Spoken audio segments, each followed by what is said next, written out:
ये भारतवर्ष में पहला राज्य है भारतवर्ष के अंतर्गत जिसने कि क्रांति के द्वारा अपने आहुतियां दे करके राज्य पाया। और राज्य पाया आज इसकी स्थिति में हम लोग कि जो बाहरी जो लोग हैं वो अभी तक यहाँ पे तकरीबन, मैं अपनी रिखणी खाल ब्लॉक की बात करता हूँ, 45 परिवारों को वहाँ पर नागरिकता मिल चुकी है। मतलब जिस प्रकार से हमारा मूल निवास खत्म कर दिया इन्होंने और ये भू कानून के लाना था, तो अभी तक 45 लोग वहाँ पे अस्थायी निवास बना चुके हैं। बाहरी लोग हैं 45 आदमी मेरे रिखणी खाल ब्लॉक में। तो क्या इस प्रकार से हमने ये राज्य मांगा था? ये चोट तो नॉर्मल है सर। ये राज्य हमने इसलिए उस दिन तो हमने कितने आहुतियाँ 42 आहुतियाँ दे करके ये राज्य प्राप्त किया था। ये हिंदुस्तान के नक्शे पे पहला एक राज्य है कि जिसने की आहुतियाँ दे करके ये राज्य पाया था। कि आखिर ये मूल निवास और भू कानून के लिए 23 साल बाद इस तरीके से आक्रामक क्यों हुई ये भीड़ है।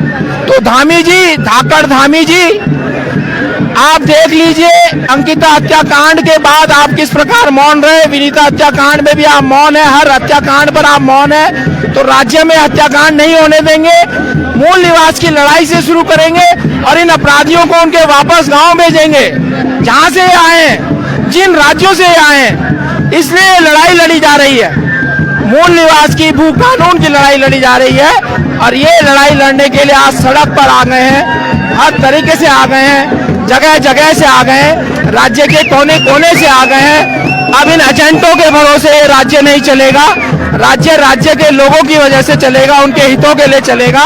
इसलिए शुरुआत मूल निवास से है। मांग एक ही है, सख्त भू कानून और 1950 मूल निवास। आप देख सकते हैं कि 1994 में भी क्या मैदान का व्यक्ति, क्या पहाड़ का व्यक्ति, क्या हिंदू, क्या मुस्लिम, क्या कर्मचारी, क्या व्यापारी, क्या छात्र, क्या नौजवान, क्या मातृशक्ति, सबने राज्य आंदोलन के दौर में भी एकमत होकर कहा कि ये आज दो अभी दो, उत्तराखंड राज दो। उसी तरीके से अगर आप देखेंगे तो इन 23 वर्षों में जो छदम विकास इन राष्ट्रीय पार्टियों ने उत्तराखंड का किया है, उसके विरोध में आज तमाम जनमानस सड़कों पर उतरा है और एक मुठ और एकजुट होकर ये कह रहा है कि हमको चाहिए सख्त भू कानून और मूल निवास 1950।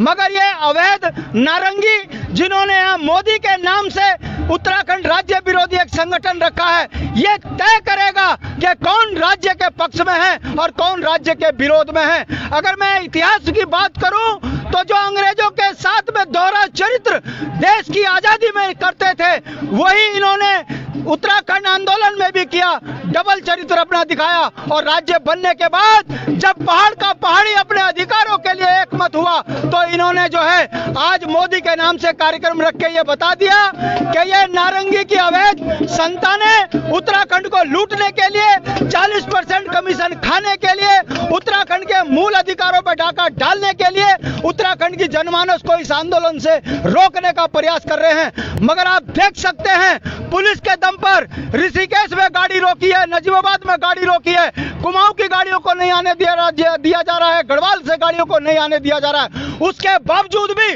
उत्तराखंड का जनमानस सड़कों पे उतरकर कह रहा है या तो जाग जाइए वरना आपकी सत्ताओं को उत्तराखंड से उखाड़ के फेंक देंगे।